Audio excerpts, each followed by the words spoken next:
আজকে তো মারামারি থেকে জাতীয় মসজিদ বাইতুল মোকাররম পর্যন্ত রক্ষা পায় নাই, পাইছে? ছোটখাটো বিষয় নিয়ে মানুষ এখন কোথায় যাবে, কাকে বিশ্বাস করবে? জাতীয় মসজিদ বাইতুল মোকাররমে যে মারামারি আজকে হয়েছে, আজকে যা দেখলাম আমরা, আপনারা দেখেন নাই নাকি? চিন্তা করে দেখেন, যদি কাউকে ইমাম হিসাবে মসজিদের মুসল্লিরা না মেনে নেয়, তাহলে সে কি ইমামতি করার যোগ্য থাকে না? কি সে ইমামতি করার যোগ্য থাকে না? এখন একজনকে আমরা চাই না, সেই ব্যক্তি 15 বছর জোর করে ছিল, এখন আবার থাকবে কেমনে? জোর করে মসজিদেও থাকার জন্য মানুষ মারামারি পর্যন্ত করে। কি দেশ আমাদের সমাজে কি চলতেছে চিন্তা করে দেখেন। আপনাকে যদি মানুষ না চায়, জোর করে বসার দরকার আছে?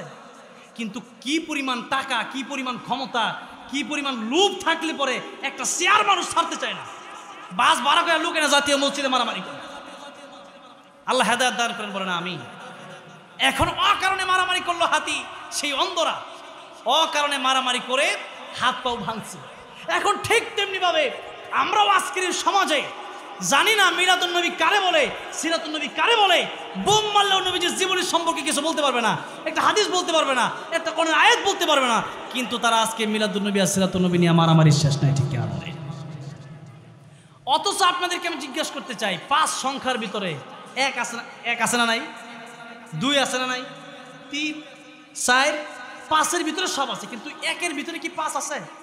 1-এর ভিতরে 5 নাই, কিন্তু 5-এর ভিতরে সব 1, 2, 3, 4 এই 4টে বিষয় আছে। ঠিক তেমনি ভাবে আল্লাহর নবী, বিশ্ব নবী রাহমাতুল লিল আলামিন, ওনার সিরাতুন নবীর ভিতরে মিলাদুন নবী আছে, ওফাতুন নবী আছে, মুজিজাতুন নবী আছে, দালাইলুন নবী আছে, হিজরতুন নবী আছে, মেরাজুন নবী আছে, সব কিছুই সিরাতের ভিতরে আছে।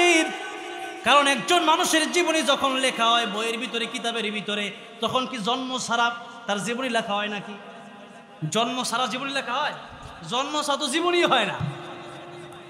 এখন জন্ম যদি জীবনের ভিতরেই থাকে, মৃত্যু যদি জীবনের ভিতরেই থাকে, তাহলে আমরা তো মিলাদ মানি। কে বলেছে মিলাদ মানি না? মিলাদুন নবী মেনেই তো সোমবার আর বৃহস্পতিবার রোজা রাখি। আর তারা শুধু মিলাদ মানে, মিলাদ মানতে মানতে এই বড় এক ব্যানার বানায় যেখানে আমার নবীর নাম লেখা থাকে। সারাদিন বিরিয়ানি খাওয়ার পরে ওই ব্যানার যদি ডাস্টবিনে ফেলা হয়, বলেন তো এর চাইতে লজ্জাজনক কোনো বিষয় হতে পারে নাকি? আহা, একদিনের জন্য মিলাদুন নবী পালন করে সেই ব্যানারের মধ্যে নবীর নাম, এক পাশে আল্লাহ, এক পাশে মুহাম্মদ, সেই ব্যানারটা দিন শেষে বিরিয়ানি খাওয়ার পরে সেই ব্যানারটা যেথায় সেথায় ফেলে দেয়। বলেন তো এর চাইতে লজ্জা, এর চাইতে আফসোসের বিষয় কি হতে পারে? আল্লাহ আল্লাহ আল্লাহ রাসূলের নামগুলো নিচে পড়ে থাকে। আমাদের সমাজের সময় দেখা যায় কোরআনের পাতা, আমাদের এই আলিয়া মাদ্রাসার অনেক বই আমি দেখেছি রাস্তাঘাটে মুড়ি বিক্রি করে, যে ওই সময় এই কাগজগুলো পেঁচায় দেওয়া হয়। আমি দেখি হাদিস লেখা থাকে, কোরআন আয়াত লেখা থাকে, এই সমস্ত বই কেউ বিক্রি করবেন না, বইগুলো পুরায় ফেলবেন অথবা মাটির নিচে পুঁতে ফেলবেন। এই সমস্ত বই যখন বিক্রি করেন বাদামওয়ালার কাছে, বাদামওয়ালা কি বুঝবে বলেন? এই বইয়ের পৃষ্ঠা ছিঁড়ে বাদাম দিচ্ছে, এই বাদাম খাওয়ার পরে এই পৃষ্ঠাটা যেথায় সেথায় ফেলা রাখছে, এবং মানুষ হাঁটছে এই পৃষ্ঠার উপরে, কোরআনের আয়াত লেখা আছে, রাসূলের হাদিস লেখা আছে। এজন্য এই কাজগুলি খুবই মারাত্মক ব্যাপার। শুধুমাত্র বিসমিল্লাহির রহমানির রহিম, বিসমিল্লাহির রহমানির রহিম এই শব্দটা, আল্লাহর এই আয়াতটা উঠায়া মালিক ইবনে দিনার আল্লাহর ওলি হয়ে গেছে, বলেন সুবহানাল্লাহ, আল্লাহর ওলি হয়ে গেছে। আর আজকে আমরা এই আয়াতগুলোর মর্যাদা দিতে জানি না। আমার ভাইরা, আমার মুরব্বী বাবাজিরা, যেই কথা বলতেছিলাম, তাহলে মিলাদুন নবী আর সিরাতুন নবী, বলেন তো মিলাদুন নবীর ভেতরে কি সিরাতুন নবী আছে? নাই। আর সিরাতুন নবীর ভেতরে মিলাদুন নবী আছে না নাই? সিরাতুন নবীর ভেতরে মিলাদুন নবী আছে। এবার আসেন আমার ভাইরা, আমার মুরব্বী বাবাজিরা, সিরাতুন নবী যদি বলতে যায় লম্বা চূড়া সময়ের প্রয়োজন, এত সময় তো আমার হাতে নাই। আর আপনাদেরকে বললেও হয়তো এত কথা আপনার হয়তো ধৈর্য হবে না। এখন নবীজির শান যদি এক কথাই বলতে যাই, আল্লাহর সৃষ্টির শ্রেষ্ঠ, বলেন কি আল্লাহর সৃষ্টির শ্রেষ্ঠ। কারণ নবীজির শান বলে আমাদের মতো গুনাহগাররা নবীজির শান বলে শেষ করার ক্ষমতা অবস্থা আমাদের নাই, আছে নাই। এই জন্য আল্লাহর নবী, বিশ্ব নবী রাহমাতুল লিল আলামিন, আল্লাহর পরে যার মর্যাদা তার চাইতে বেশি আমার নবীর চাইতে বেশি মর্যাদার কারো হতে পারে না। এবার আসুন নবীজির জীবনী থেকে আমরা কি নেব, নবীজির জীবনীর মধ্যে আমাদের জন্য কি রয়েছে। আল্লাহ রাব্বুল আমিন সূরাতুল আহজাবে বলেছেন, লাকাদ কানা লাকুম ফি রাসূলিল্লাহি উসওয়াতুন হাসানাহ। আমার নবীর জীবনীর মধ্যে তোমাদের জন্য রেখেছি উত্তম আদর্শ। সুতরাং নবীজির জীবন থেকে আমরা নেব, সিরাত নেব, উত্তম আদর্শ নেব। এবার আসেন উত্তম আদর্শ কিভাবে নেব। নবীজির শুধু মিলাদ যদি নিতে চাই, নামাজ রোজা হজ জাকাত কিছুই পাবো না। আর যদি নবীজির সিরাত থেকে নিতে চাই, নামাজ আছে, রোজা আছে, হজ আছে, জাকাত আছে, সব আছে। এই জন্য নবীর সিরাত যদি গ্রহণ করি তাহলে আমাদের জীবন সুন্দর হয়ে যাবে। নবীজির জীবন থেকে সিরাত যদি না নেই তাহলে আমরা জাহান্নামী হয়ে যাব। আর সিরাতুন নবী মানা শুধু মুস্তাহাব নয়, সিরাতুন নবী মানা আমাদের সকলের জন্য ফরজ। সিরাতুন নবী মানা আমাদের জন্য সকলের জন্য কি ফরজ। এবার আসেন আল্লাহ নবী সাল্লাল্লাহু আলাইহি সাল্লামের আদর্শ আর আমাদের আদর্শ যদি আজকে এক হয়ে যেত। আম্মা জান আয়েশা সিদ্দিকা রাদিয়াল্লাহু আনহার কাছে লোকেরা জিজ্ঞাসা করলেন, ও আম্মা জান, আমার নবীর আদর্শ সম্পর্কে, আমার নবীর চরিত্র সম্পর্কে কি একটু আপনি বলবেন। নবীজির আদর্শ সম্পর্কে জিজ্ঞাসা করা হলে পরে আম্মা জান আয়েশা বললেন, তোমরা কি কোরআন পড়ো নাই? বললেন, হ্যাঁ আমরা কোরআন পড়েছি। আম্মা জান আয়েশা বললেন, কানা খুলুকুহু আল কোরআন। আমার নবী কোরআনে যা এসেছে আমার নবীর চরিত্র তাই, কোরআনে যা আছে আমার নবী প্র্যাকটিক্যাল জীবনে তাই তোমাদেরকে দেখিয়ে দিয়ে গেছেন। কোরআনের হুবহু হচ্ছে আমার নবীর জীবনে। চিৎকার দিয়ে বলেন সুবহানাল্লাহ। কোরআনে যা আছে তা আমার নবীর জীবনে আছে। আমার নবী হচ্ছেন প্র্যাকটিক্যাল কোরআন। এই জন্য কোরআনের মধ্যে যা আদেশ আছে আমার নবী তা পূর্ণাঙ্গ রূপে মেনেছেন, যা নিষেধ আছে আমার নবী তা পূর্ণাঙ্গ রূপে মেনেছেন। সুতরাং এই জন্য আল্লাহ বললেন, লাকাদ কানা লাকুম ফি রাসূলিল্লাহি উসওয়াতুন হাসানাহ। তোমাদের জন্য আমার নবীর জীবনীতে আমি রেখেছি উত্তম আদর্শ। আর সূরা কালামে আল্লাহ তাআলা আমার নবীকে চরিত্রের সার্টিফিকেট দিয়ে বলেছেন, ইন্নাকা লা আলা খুলুকিন আযীম। আল্লাহর সিফতি নাম ব্যবহার করে আল্লাহ এই কথা বললেন যে আমার নবীর চরিত্র হচ্ছে সুমহান চরিত্র, যেই চরিত্র মাপার যন্ত্র পৃথিবীতে নাই। জুড়ে বলেন সুবহানাল্লাহ।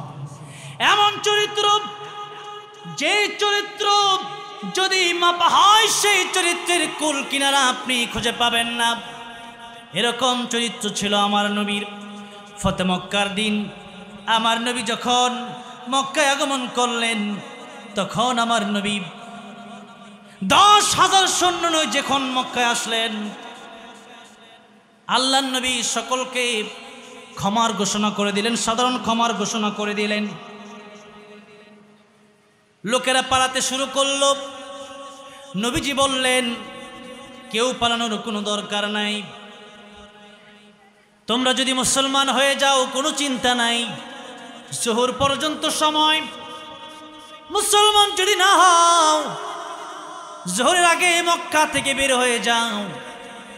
সাধারণ ক্ষমার ঘোষণা যখন আল্লাহর নবী করে দিলেন, 2-3 ঘন্টার ভিতরে 4,000 মানুষ কালিমা পড়ে মুসলমান হয়ে যায়। নবীজি অনেককেই জিজ্ঞাসা করলেন, মক্কা নগরীতে লোক আছে কতজন? বলল 18-20 হাজার। তোমরা 4,000 মুসলমান হলে আর কি মুসলমান হবে না? তোমরা সবাই দিনের দাওয়াত দিতে থাকো, জাহান্নাম থেকে মানুষকে বাঁচার জন্য বলতে থাকো। নবীজি 4,000 মানুষ মুসলমান হওয়ার পরেও দিনের দাওয়াত দিচ্ছিলেন। জাবাল আবি কুবাইসে দাঁড়ায়া একজন বুড়ি দৌড়াতে শুরু করলেন, গাঠুরি মাথায় নিয়ে। নবীজি ডাক দিলেন, বুড়িমা, গাঠুরি মাথায় নিয়ে আপনি কোথায় যাচ্ছেন? বুড়ি ডেকে বলল, এমন জায়গায় যাচ্ছি যেখানে গেলে মুহাম্মদ সাল্লাল্লাহু আলাইহি সাল্লাম আর আমাদেরকে পাবে না। নবীজি ডেকে বললেন, কেন মুহাম্মদের কাছ থেকে আপনি দূরে চলে যান? বুড়িমা ডেকে বলল, ও যুবক, শুনেছি মুহাম্মদ নাকি 10,000 সৈন্য নিয়ে আসতেছে, যারে পাচ্ছে তারই হত্যা করে ফেলছে, খুন করে ফেলছে। আমি মুহাম্মদের ভয়ে চলে যাচ্ছি। নবীজি বললেন, ও বুড়িমা, আপনার গাঠুরি মাথায় নিয়ে আপনি যাচ্ছেন, আপনার গাঠুরিটা আমার কাছে দেন, আপনার গাঠুরি আমি মাথায় করে নিতে চাই। অনেক লম্বা সময় হাঁটার পরে বুড়ি বললেন, ও যুবক রে, তোমার গাঠুরি আমার কাছে দিয়ে দাও, আমি এখানেই থাকবো। নবীজি বললেন, বুড়িমা, এতক্ষণ পরে আপনি এখানে এসে থেমে গেলেন, কারণটা কি? বুড়িমা বললেন, ও যুবক, এই জায়গায় আমি এসেছি এই জন্য যাতে করে মুহাম্মদ আমারে না পায়। মুহাম্মদ যদি আমারে পায় আমারে খুন করে ফেলবে, হত্যা করে ফেলবে। আমার নবী ডাক দিয়ে বলেন, বুড়িমা, আল্লাহর কসম, যার হাতে আমার জীবন, সে আল্লাহর কসম করে বলি, আমি নবী মুহাম্মদ রাসূলুল্লাহ সাল্লাল্লাহু আলাইহি সাল্লাম, আমি কাউকে খুন করতে গুম করতে আসি নাই, বরং মানুষের উপকার করার জন্য এখানে এসেছি।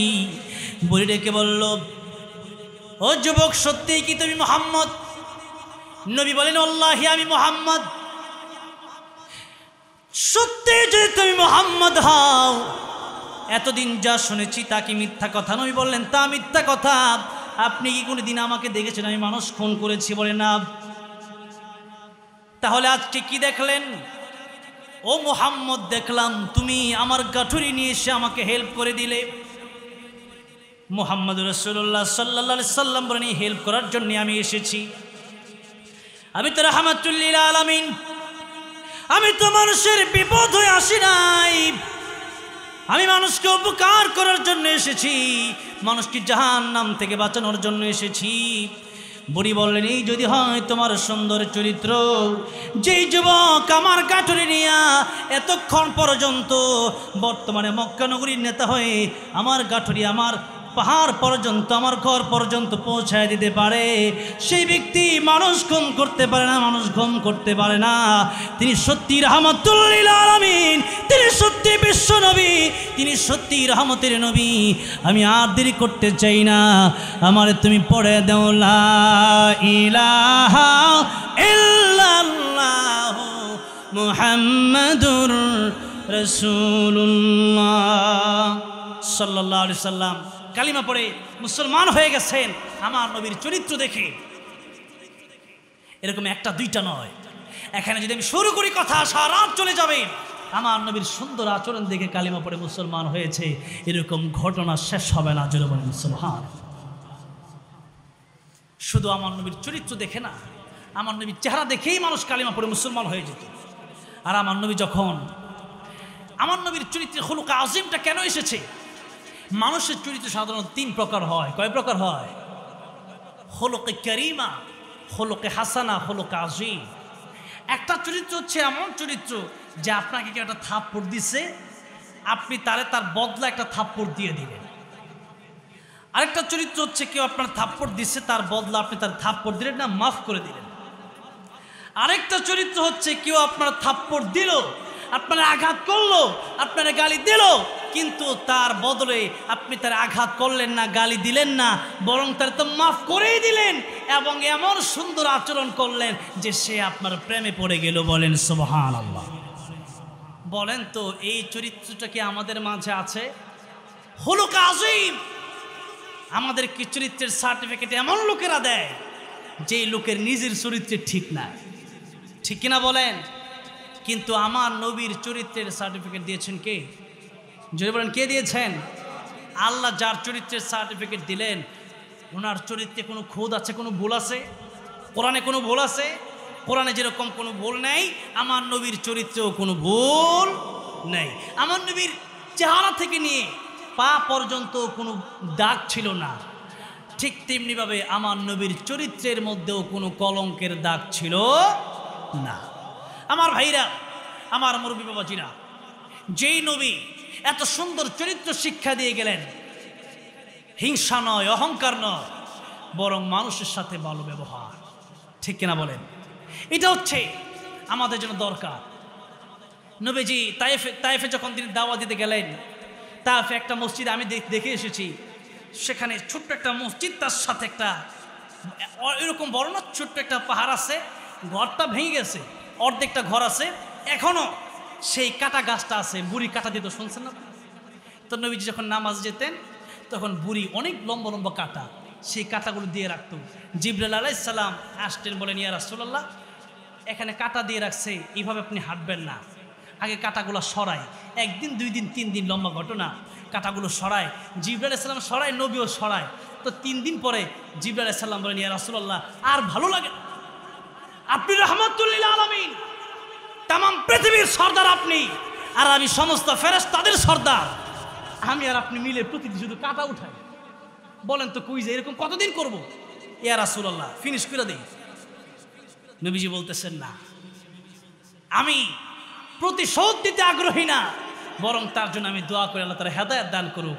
3 দিন হয়ে গেছে, জিবরাইল একটু অপেক্ষা করো, আমার মনে হয় খুব অল্প সময়ের ভিতরে এই বুড়িটা কালিমা পড়ে মুসলমান হয়ে যাবে। নবীজি 4th দিন যখন আসলেন, আসার পরে দেখলেন রাস্তায় কাটা নাই। আজকে যখন সত্যি এমনিই কাটা নাই, তখন নবীজি জিজ্ঞেস করলেন আল্লাহ তাআলা, কাটা যেহেতু নাই, বুড়ির কি অবস্থা, তুমি কি আজকে আমার দোয়া কবুল করবে না?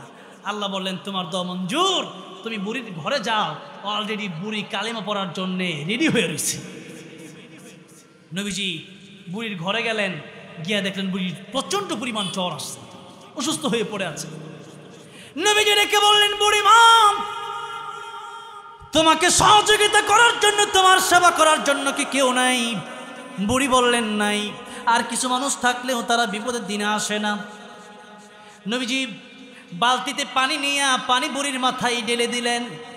নবীজির হাত তো বরকতময় হাত, নবীজি কয়েক মগ পানি ঢালার সাথে সাথে বুড়ি সুস্থ হয়ে গেল, বলেন সুবহানাল্লাহ, সুস্থ হয়ে গেছে। এবার বুড়ি জিজ্ঞাসা করলেন, তুমি কে? নবীজি পরিচয় দেয় না। নবীজি বললেন, আপনি, আপনার কাপড় চোপড় নষ্ট হয়ে গেছে, চেঞ্জ করে আসেন। বুড়ি কাপড়গুলো চেঞ্জ করে আসলে পরে ডাক দিয়ে বলল, তুমি কি, তোমার পরিচয় দাও। নবীজি এখনো পরিচয় দিচ্ছে না।